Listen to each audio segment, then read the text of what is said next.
Lardal Brahimi s'est dit favorable à la réouverture des frontières maroco-algériennes fermées depuis août 1994. L'ex-ministre algérien des Affaires étrangères a appelé les deux pays voisins à laisser de côté le problème du Sahara pour construire une économie commune basée sur les échanges. Il s'est d'ailleurs dit partisan d'un réel réchauffement des relations diplomatiques et économiques qui pourra insuffler une dynamique économique positive dans la région du Maghreb. Alors, Rachida Chachi, pour commencer, on n'a pas souvent de discours comme celui-ci côté algérien et c'est pour ça effectivement qu'on tient à les relayer.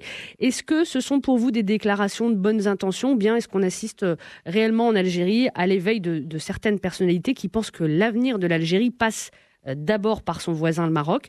Je pose cette question aussi parce que l'ancien ministre algérien Chakib Khalil a lui aussi lancé presque le même appel dernièrement. Je pense que c'est une très bonne nouvelle, mais en même temps, c'est l'expression d'un changement de rapport de force dans la région. C'est Oui. qu'aujourd'hui, le Maroc devient de plus en plus présent, de plus en plus fédérateur, de plus en plus présent, je dirais pas dominant. Dernièrement. Je pense que c'est une très bonne nouvelle, mais en même temps, c'est l'expression d'un changement de rapport de force dans la région. C'est Oui. qu'aujourd'hui, le Maroc devient de plus en plus présent, de plus en plus fédérateur, de plus en plus présent, je dirais pas dominant économiquement, mais présent économiquement sur le continent. L'Algérie a de moins en moins de leviers.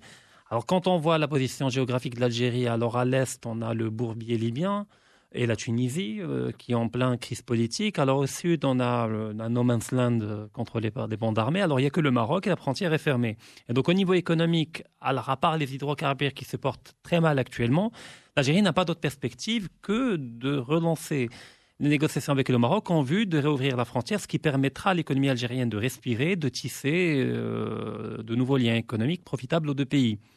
Alors, ce genre de voix, par exemple, quand un diplomate, comme c'est le cas actuellement, parle de sujets aussi sensibles, en général, il traduit une volonté très profonde dans l'appareil étatique algérien, mais que cet appareil étatique algérien, pour ne pas perdre la face, ne s'exprime pas directement, mais à travers des intermédiaires que sont des diplomates, un ambassadeur. Donc c'est une manière de sauver la face et de tendre la main au Maroc. Alors de notre point de vue, nous, Marocains, on est dominant dans notre rapport de force actuellement avec l'Algérie. Mais ce que les Chinois ou la culture chinoise nous a appris en termes de stratégie, c'est qu'il ne faut jamais dominer totalement. Il faut toujours dominer de manière relative. Parce que quand on domine totalement, quand on ne permet pas à l'autre de sauver la face, on l'oblige à trouver des moyens peu orthodoxes, d'accord, pour nous saboter. Oui, ça crée le ressentiment. Exactement, et ça empêche d'aller de l'avant. Donc il faudrait dominer de manière relative. Alors s'il tend de la main, alors on tend la main également de l'autre côté. Et c'est dans un rapport gagnant-gagnant. Parce qu'après tout, on est frères aussi bien d'un point de vue continental que d'un point de vue historique et culturel. Et il n'y a pas de raison, exactement, il n'y a pas de raison de maintenir des faux problèmes hérités du siècle passé et qui nuisent principalement actuellement à l'Algérie, parce que le Maroc se porte plutôt bien, il a su s'adapter, il a développé une résilience. Donc d'ailleurs, dès le départ, il a bâti son schéma de développement, non pas sur une dépendance des voisins immédiats, mais sur une ouverture au monde. Alors à l'Occident, à l'Union soviétique, donc c'était un pays non aligné, qui ne s'interdisait pas de tisser des liens avec d'autres pays.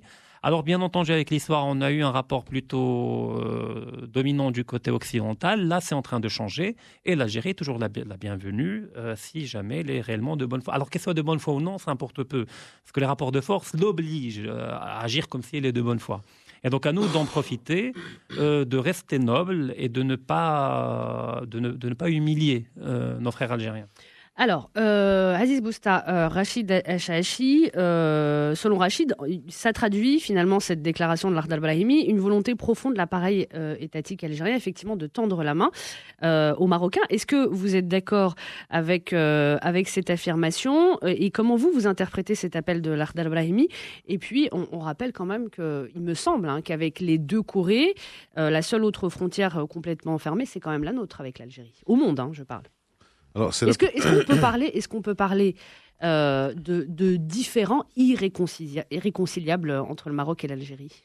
Non, rien n'est jamais définitif en politique. Il y a toujours des ouvertures et il y aura une ouverture et c'est en train de s'arranger. Maintenant, cette frontière... C'est en train de s'arranger. C'est en train de prendre le chemin d'un arrangement. Mais vous avez cité l'exemple de Shakib Khalil, en plus de l'Khdar Ibrahimi qui a appelé à l'ouverture, l'ouverture, ça fait quand même 25 ans que c'est fermé, 22 ans exactement. Il y a aussi Abdelaziz Belkhadim qui est ancien Premier ministre, qui est un ancien du FLN. Donc mais moi, il me semble que cette question d'ouverture des frontières est devenue une question de politique intérieure algérienne, plus qu'un véritable souhait. Alors, l'Khdar Ibrahimi étant mis de côté parce que l'Khdar Ibrahimi est quelqu'un qui a sa carrière derrière lui, qui a occupé le poste de chef de la diplomatie algérienne, qui a été représentant personnel du secrétaire général de l'ONU en Syrie, en Irak, en Afghanistan. Donc, il voit les choses de haut. Ce n'est pas de la politique interne. Est-ce que c'est aussi une autre question? Est-ce que c'est aussi l'éveil de certains politiques en Algérie qui peuvent finalement représenter l'après-clan Bouteflika? Alors, c'est là où je ne suis pas tout à fait d'accord avec Rachid Achachi quand il dit qu'il ne faut pas dominer complètement. Alors, entendons-nous bien, dominer complètement, c'est pas humilier, mais dominer complètement, c'est montrer clairement qu'il n'y a absolument aucune autre alternative que d'ouvrir ses frontières et que de se réconcilier avec le Maroc et de travailler ensemble. Sachant que cette frontière, qui est donc la plus longue au monde à être fermée, elle fait quand même 1600 km, dont 150 ou 200 km de mur qui a été érigé par le Maroc et un contre-mur qui a été érigé par les Algériens, mais cette frontière est assez étrange dans le sens où elle n'est pas véritablement conflictuelle, c'est comme la frontière intercoréenne, comme vous l'avez cité, qui est une frontière poreuse. Donc il y a des écosystèmes qui se sont formés autour de cette frontière. Dans le sens Maroc à Algérie, ce sont des denrées alimentaires, des produits manufacturés qui partent parce qu'ils ont pratiquement rien en Algérie. Du côté algérien, ce sont les hydrocarbures. Il n'y a que les personnes finalement qui passent pas. Il n'y a que les personnes qui passent pas au niveau terrestre, mais par avion, les frontières aéroportuaires, portuaires sont ouvertes. Bon, effectivement, on fait tout un tour pour y arriver. Et donc, moi, je pense que c'est une question de politique interne chez eux, et je pense que le Maroc doit continuer à dominer et à dominer par défaut, c'est-à-dire tracer son chemin, faire ce qu'il a à faire et se développer, créer un tissu économique fort et laisser les Algériens se rendre compte par eux-mêmes qu'ils ont beaucoup à perdre. Alors les chiffres. Ils ont beaucoup à perdre, mais le Maroc aurait aussi beaucoup à gagner. Alors, bien sûr que le Maroc aurait beaucoup à gagner. Il y a trois éléments, trois domaines où le Maroc gagnerait. D'abord, selon des chiffres de la Banque mondiale, les pays, enfin surtout le Maroc et l'Algérie, perdent 2 points de croissance par an, avec cette histoire de fermeture des frontières et de relations qui sont figées. 2 points de croissance pour le Maroc, ça fait à peu près 1,5 milliard à 2 milliards de dollars par an. Deuxièmement, il y a une course à l'armement. Les Algériens mettent à peu près 9 à 10 milliards de dollars par an. Les Marocains mettent 4 à 5 milliards de dollars par an. On ne le ferait pas. Je ne vois pas contre qui on pourrait s'armer si ce n'est contre l'Algérie. Encore que ces armes ne serviront jamais et on le sait très bien. Troisièmement, il y a les échanges commerciaux. Des échanges commerciaux, il n'est pas normal qu'on prenne pas notre gaz de chez les Algériens, notre pétrole de chez les Algériens. Il n'est pas normal qu'on n'exporte pas. On le fait, d'ailleurs. Ouais, mais bon, il y a un gazoduc qui passe. Le Maroc perçoit ses royalties en nature. Mais bon, c'est pas véritablement des échanges commerciaux. J'ai vu il y a 2-3 ans un homme d'affaires algérien qui voulait absolument commercer avec le Maroc en disant, écoutez, on n'a rien, on importe tout du Nord. On ferait bien d'amener beaucoup de choses du Maroc. Vous avez une expertise agricole, nous avons une expertise en matière énergétique. Dans beaucoup de métiers. Il y a donc beaucoup de choses qui pourraient se faire. Mais maintenant, si on ouvre la frontière, quand vous parlez de l'appareil algérien, Naïma, qui semble avoir pris conscience, ce n'est pas l'appareil algérien, ce sont des hommes politiques algériens, encore une fois. Pas l'appareil algérien, c'est Rachid Achachi qui pense que c'est l'appareil algérien, ce sont des militaires. Les militaires, en général, ne réfléchissent pas beaucoup parce qu'ils sont militaires, donc ils vont rester. La question, c'est est-ce que c'est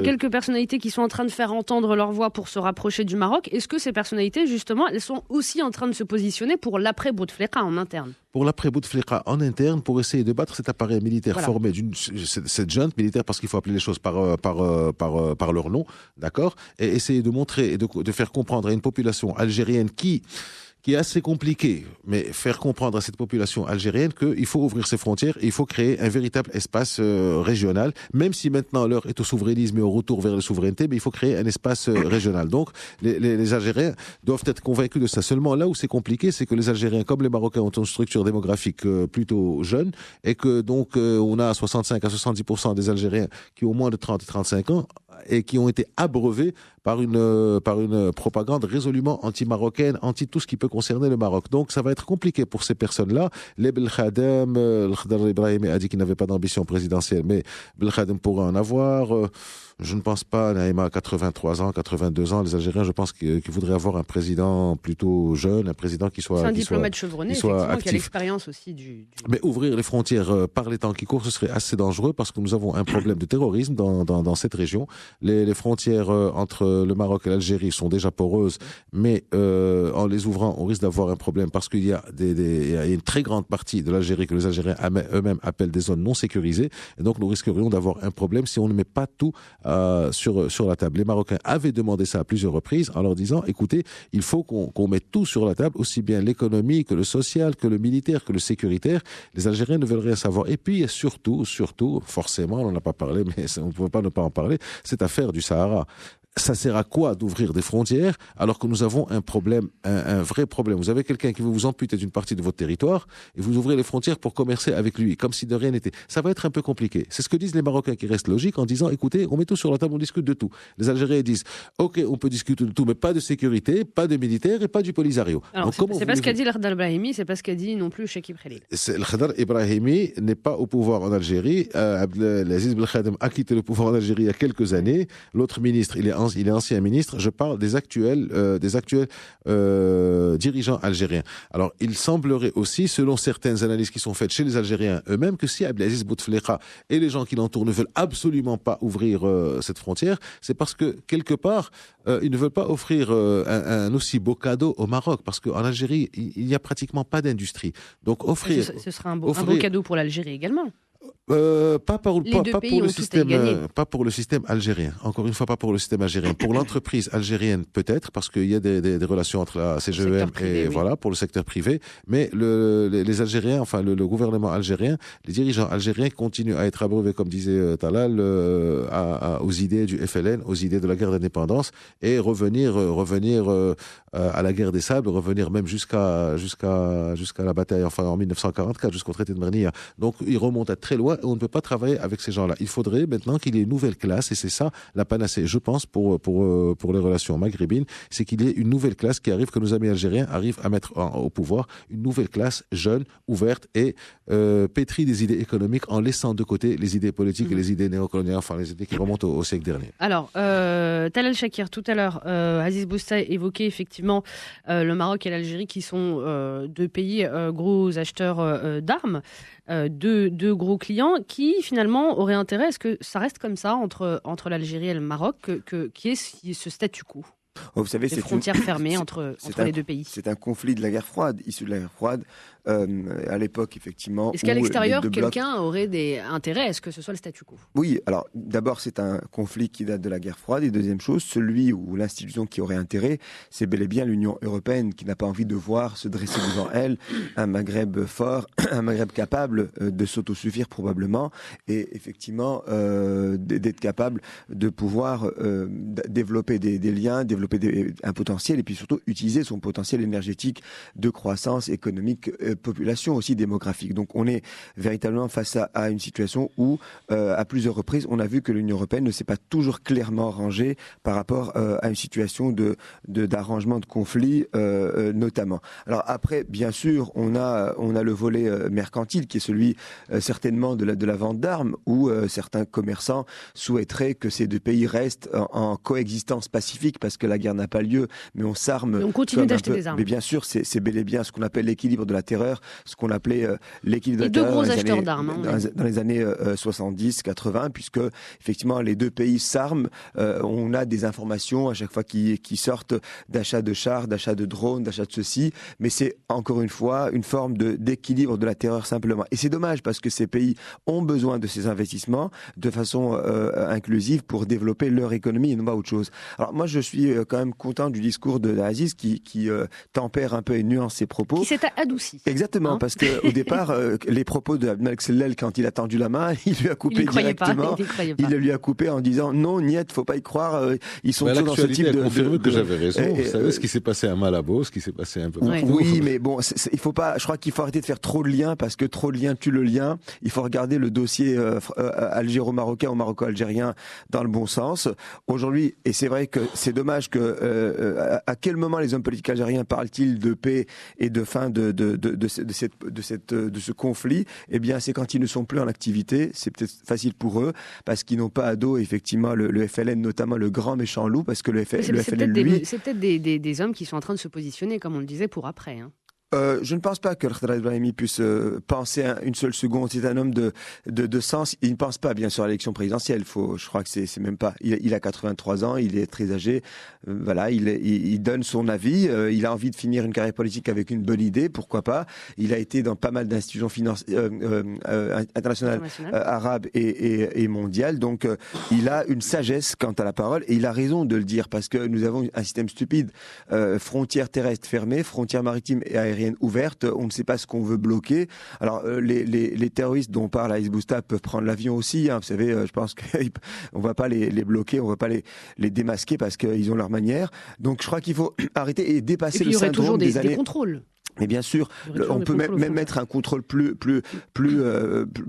confirmé. Vous savez, c'est un traumatisme des années 90 parce que à cette époque-là, l'Algérie sombrait dans le terrorisme. Effectivement, la guerre civile, on ne savait pas d'où ça venait. Et à plusieurs reprises, le Fedres Bossari, justement, ancien ministre de la Défense, avait été montré du doigt, comme quoi il formait des guerrieros, effectivement, pour envoyer en Algérie. Donc il y avait tellement d'accusations, vice-versa. De toute façon, c'était dans les deux sens, que c'est resté. Maintenant, il y a une nouvelle génération qui est restée avec ce souvenir-là. Autre chose, l'Algérie est un pays particulier. Je crois qu'il faut quand même s'attarder sur sa mentalité. C'est un pays qui est marqué par le million de morts. C'est un pays marqué par la lutte contre le colonialisme. C'est un pays qui a une fierté surdimensionnée. Et je pense que il faut aussi prendre ça en considération. Donc, vous savez, les seules fois où il y a eu des accords de paix avec l'Algérie, c'était lorsque le roi Hassan II, avec beaucoup de sagesse, appelait le président Chebli Mejdid pour se réunir dans une zone qu'on appelle Asbat Lotfi qui sépare les deux frontières. Il l'appelait, il le conviait et c'est là où il a tissé des liens d'amitié et c'est là où l'Algérie et le Maroc ont retrouvé le sourire, ont retrouvé. Ça aurait pu se faire aussi avec Mohamed Boudiaf qui avait été assassiné. Oui, mais lui, le pauvre, il a passé combien 15 jours à la présidence. Non, effectivement, c'était terrible. Non, aujourd'hui, il faut attendre une chose. Je pense que le président Bouteflika ne sera pas celui qui va répondre à une main tendue ou du moins tendre la main. Il faut attendre à ce que l'Algérie, en tout cas, voit arriver un président, mais un président civil et non pas militaire, un président qui pense à l'Algérie, un président qui serait visionnaire et un président qui aurait envie de construire quelque chose autour d'un Maghreb et non pas construire quelque chose autour de l'Algérie. Parce que ça, c'est très important.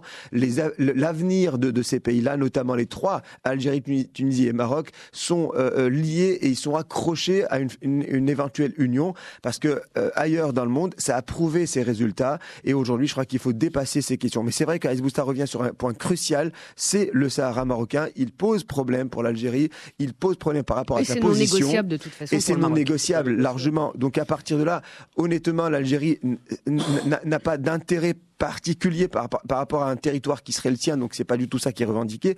L'Algérie défend une entité qui n'a pas lieu d'être. Je pense qu'elle ferait mieux de défendre plutôt le pays souverain à côté que l'entité fantôme qu'elle veut représenter. Mélanie Freixi. Oui, enfin, l'entité fantôme qu'elle veut représenter était un bon prétexte pour avoir un accès à l'Atlantique au départ. Faut pas se leurrer. C'est quelles années? C'est les années faut pas se leurrer. 80 ou 70. Non, mais c'est pas une question d'ouvrir. La question pétrolière a changé complètement. Je vais pas me battre pour la parole. Hein. Non, c'est pas ça. C'est que juste que le prix pétrole a changé. L'Algérie aujourd'hui a d'autres équations. Allez-y, Mélanie. Non, mais ça y est. Vous savez, on parle de l'Algérie régulièrement et mon opinion là-dessus n'a pas changé. Ça fait combien de mois déjà? On fait bien d'en parler régulièrement. Que je vous dis. C'est quand même nos voisins. Hein. Que je c'est vous nos dis, voisins les plus proches. Que je vous dis que je pense qu'on est dans la meilleure des situations pour régler le problème du Sahara marocain depuis des mois et que la seule chose qui bloque, c'est effectivement de savoir qui sera le successeur de Bouteflika. Et que, au final, tous ces signes, le discours du roi Mohamed VI qui était très enthousiaste, très optimiste, les ouvertures, les signaux d'ouverture que l'on voyait là-bas signifiaient pour moi que le successeur probable était effectivement favorable à un règlement de la situation. Pour moi, c'est très très clair. Ça fait déjà un certain temps que l'on attend la succession. Et cette succession, elle était en négociation. Je pense que maintenant, on sait à peu près qui sera le suivant, et que le suivant sera favorable à un règlement de la situation avec le Maroc, de la normalisation avec le Maroc. Alors après, ça ne se fera pas. Il y a toujours des retours, hein. C'est-à-dire que les choses ne vont pas comme ça miraculeusement. C'est pas parce que je dis qu'on est dans la meilleure des circonstances possibles, dans la meilleure des positions possibles depuis très longtemps pour un règlement de la question du Sahara marocain que ça va se faire en un claquement de doigts. Il va y avoir des réactions, il va y avoir des tensions, il va y avoir des tentations pour le voisin algérien parce qu'il va trouver des soutiens, et notamment peut-être des soutiens parmi des lobbies américains qui ont intérêt, pour certains d'entre eux, à faire en sorte de poursuivre une politique de déstabilisation régionale qui avait été tentée durant les printemps arabes notamment. Et on verra bien ce que cela donnera, mais je pense qu'effectivement, plus ça va et plus ce qui se dessine, c'est un successeur à Bouteflika qui serait favorable à un règlement de la question. Juste pour rappeler 15 secondes, oui, effectivement, nous parlons de l'Algérie, nous en parlons beaucoup et c'est important de le faire parce que l'opinion publique, malheureusement, elle est complètement dévoyée, détournée. On a l'impression d'une agressivité. Non, le peuple algérien est un peuple ami, nous sommes voisins, il faut bien le comprendre, il faut utiliser le vocabulaire qu'il faut. Maintenant, le régime algérien, lui, pose problème par rapport à ses positions. Attention, nos amis algériens sont de vrais voisins, de vrais amis. Je ne vois pas du tout d'animosité et attention à l'emballement des réseaux sociaux et du réchauffé qu'on peut entendre par-ci par-là. Il faut comprendre des discours dépassés. Bien sûr, des discours dépassés, des discours haineux parfois sur des questions qui sont stupides. Non, c'est une question politique qu'il faut résoudre avec le régime algérien. Le peuple algérien, lui, il est indépendant de la question. Rachida Chachi. Je suis à nouveau en désaccord avec mon ami Boustia, c'est qu'on ne peut pas faire son chemin comme un autiste, c'est-à-dire en ignorant les autres, mais il s'agit de faire son chemin. Avec tout le respect qu'on doit aux autistes, évidemment. Non, mais bien entendu. Je veux dire, bien entendu. Je parle de la caractéristique. Oui, bien sûr, qui caractérise les autistes, qui ils sont déconnectés en quelque sorte du monde. Enfin, mais de faire son chemin tout en faisant comprendre à nos amis algériens qu'ils peuvent en profiter également dans un rapport d'égal à égal, dans un rapport multilatéral, de nation égale à nation égale. Alors, par contre, il ne s'agit surtout pas de pousser les Algériens dans leur dernier retranchement. Parce qu'il faut comprendre l'identité algérienne, on en a parlé tout à l'heure, c'est que c'est un pays caractérisé par un fort sentiment national et nationaliste, et qui seront prêts, si jamais on les humilie ou bien qu'on les pousse vraiment dans le tranchement, à préférer un effondrement total plutôt que de se soumettre à une réalité qui est irrémédiable, on est d'accord. Mais on peut leur faire comprendre la nature irrémédiable de ce changement de paradigme géopolitique dans la région sans pour autant les humilier ou les ignorer. Alors là, il y a eu main tendue de leur côté. On tend la main, je ne vois pas où est le problème. Quant au retour au souverainisme, au contraire, c'est un terrain favorable. Pourquoi ? Parce que le problème de l'Algérie, c'est que pendant très longtemps, elle n'était pas inscrite dans un registre souverainiste, mais au contraire, elle était dans un registre mondialiste, celui du socialisme, où il s'agit d'exporter la révolution aux pays voisins, et dans un registre panarabiste, qui fait passer l'appartenance au groupe culturel ou civilisationnel arabe plutôt qu'aux identités régionales et locales. Donc au contraire, aujourd'hui, si jamais l'Algérie prend conscience des intérêts nationaux de l'Algérie dans une perspective souverainiste, il y a un terrain favorable pour la négociation parce que comme on est deux États-nations voisins de par la géographie, on a forcément beaucoup plus d'intérêts communs que de divergences. Voilà. Aziz Bousta pour finir. Oui. Qui n'a toujours pas l'air aussi convaincu. Non, je ne suis pas du tout convaincu. Vous savez, Rachid, jusqu'aux années 90, moitié 2000, peut-être même jusqu'à 2010, j'étais convaincu de ce que vous disiez, que nous, les Algériens, nous sommes très amis, nous sommes rapprochés par la géographie, par l'histoire, par la culture, par un certain nombre de choses. Mais, et par des liens familiaux, parfois. Et par des liens familiaux. Mais il y a eu quand même pas mal de choses qui font que ce que vous dites n'est peut-être pas aussi exact que vous le pensez. Il y a eu pire dans l'histoire, je veux dire, le Japon, les États-Unis, l'Allemagne, la Russie. C'est pour ça que tout à l'heure je parlais de. C'est pour ça que je posais la question de savoir entre le Maroc et l'Algérie, est-ce que c'est une histoire de différends irréconciliables? Je ne sais pas. Écoutez, il y a toujours un retour. L'Union du Maghreb arabe a été fondée en 1988 à Marrakech avec Chadli Ben Jdid qui a été débarqué quelque temps après. Mohamed Boudiaf, le Marocain qui habite à Knetra depuis 40 ans ou depuis 30 ans, est devenu président de la République et il a été assassiné 6 mois après. Oui, mais il n'y a pas de lien avec le Maroc. Il a été assassiné parce que l'Algérie est en ébullition, faut le rappeler. Oui, mais il y a aussi le fait que ces positions de rapprochement avec le Maroc, ça change. Si vous vous rappelez Talal, vous n'êtes pas de prime jeunesse quand même. Vous vous rappelez je l'ai vécu en direct. Voilà. Donc vous l'avez vécu en direct et vous vous rappelez de ce que voulait faire Mohamed Boudiaf. L'une des premières des choses qu'il voulait faire, c'est créer des liens sérieux avec le Maroc. Allez au bout du raisonnement. Finalement, c'est finalement l'armée qui a une main là-dessus. Alors c'est l'armée. Maintenant, je vais revenir à un certain nombre de points. Si vous me permettez de vous donner 2 minutes, on va essayer d'aller vite. Allez-y. Alors sur les événements récents qui sont passés depuis la fameuse main tendue de Sellel, il y a eu le sommet de Malabo, le sommet monde arabe Afrique, où les Algériens avaient mis le Polisario. Il y a eu il y a encore tout l'activisme algérien pour empêcher le Maroc de rentrer à l'Union africaine.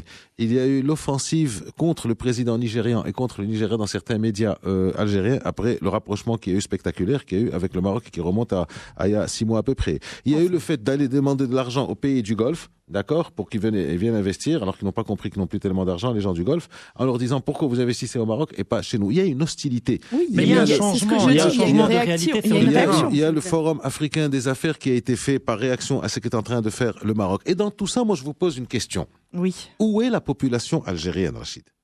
Est-ce qu'il n'y a pas... Il y a des médias en Algérie. Il y a des associations en Algérie. Vous connaissez leur marge de liberté, les médias en Algérie. Non, mais enfin, c'est pas la Corée du Nord. C'est pire. Alors, faut-il vous rappeler qu'il y a eu assassinat d'un journaliste de brainwashing qui font que... Il y a eu un assassinat de journaliste disparu il y a 3 jours en Algérie. D'accord, justement, par rapport à ces positions.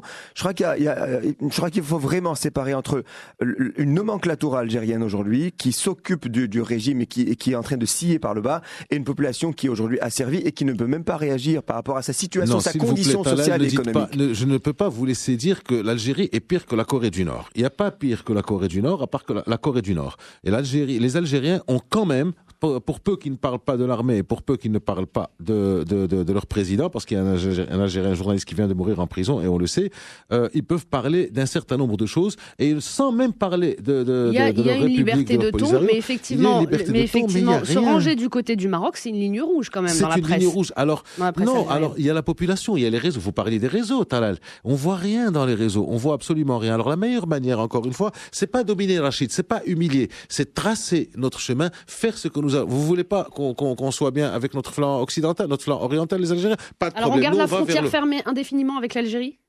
On n'ouvre pas les frontières. Les Marocains ont leurs conditions. Écoutez, nous avons un territoire et une unité territoriale que nous défendons qui n'est pas négociable.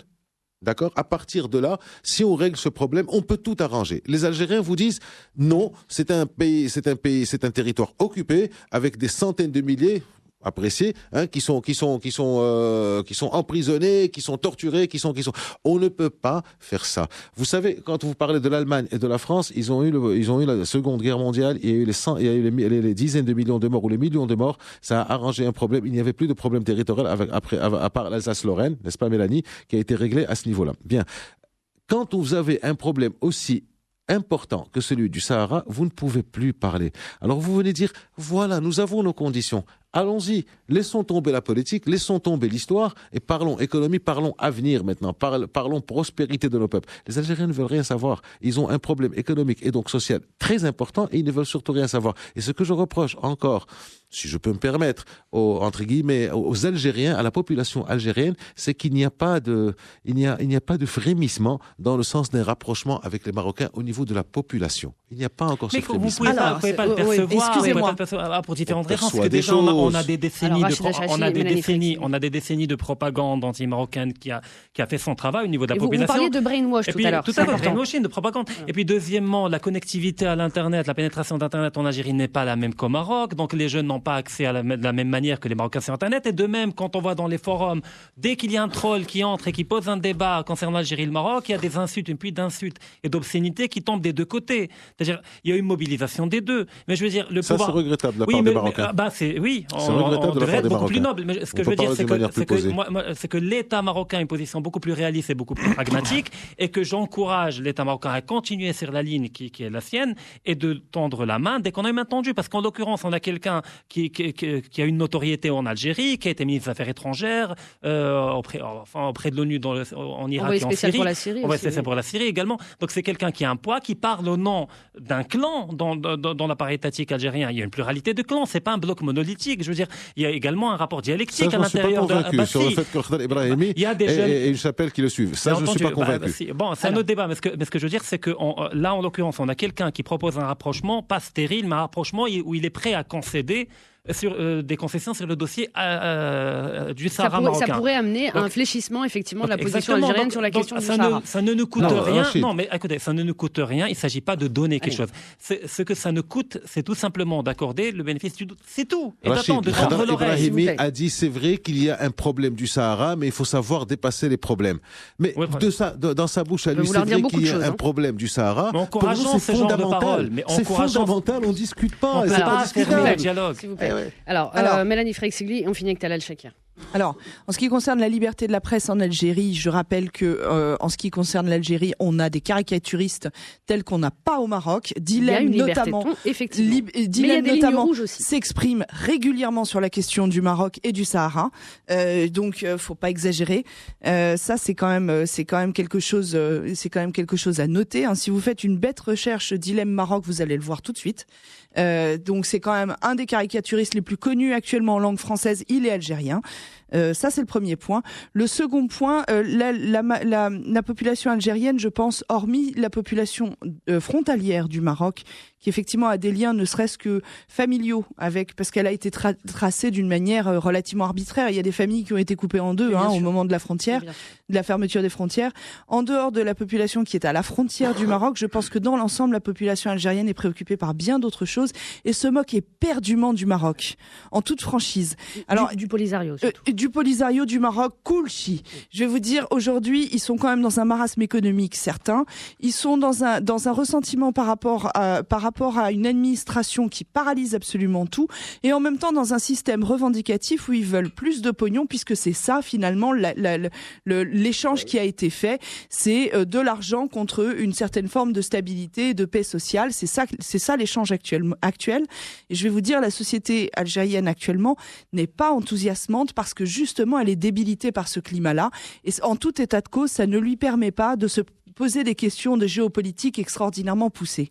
Talal Shakir. Oui, alors, rapidement, parce qu'on a parlé Aziz a cité la Corée du Nord, et on a dit que c'était pire. C'est pas pire, mais il y a pire. C'est ça ce que je voulais dire, et ça s'est fait dans le feu de l'action. Donc attention, en Algérie, oui, certes, il y a une certaine liberté de ton, on peut le voir par rapport à Dilem, qui s'attaque aussi au régime algérien et parfois, effectivement, ça peut mal tourner par rapport à certains journalistes, comme on l'a cité par rapport aux 3 derniers jours, notamment la disparition d'un journaliste algérien. Autre point, comment sonder la population ? Vous avez notamment les réseaux sociaux, parce qu'il n'y a rien de précis, qui sont dans une forme d'effet moutonnier, donc on suit un peu, dès qu'on envoie une mauvaise phrase, tout le monde lynche l'autre de façon déraisonnée, puis n'oubliez pas que l'Algérie, c'est aussi 60% d'analphabétisme, un petit peu comme chez nous. Donc, il y a aussi peu de connaissances de la question, peu de connaissances des problèmes politiques. Et puis, il faudrait aussi peut-être poser la question à tous ces couples mixtes, maroco-algériens. Bien sûr, mais écoutez, ces familles mixtes. Et ça réagit beaucoup plus par émotion que par raison. Et les couples, effectivement, qu'on connaît tous, ils sont un peu dans ce dilemme-là, ils sont très mal à l'aise par rapport à ça. Et puis, j'en connais beaucoup. Moi, je connais beaucoup de Maroco-algériens qui ont un discours très apaisé, ils sont loin, effectivement, des questions dont on débat. Non, je crois qu'il faut, et je suis d'accord avec Rachid, parce qu'il faut malgré tout avoir la politique de la main tendue, il faut laisser la chance à la chance. Ce régime algérien va certainement finir par trouver le chemin de la raison en se démilitarisant. Et vous avez rappelé tout à l'heure, Aziz, que les militaires n'avaient pas beaucoup d'esprit critique. Écoutez, on espère qu'on passera à un régime civil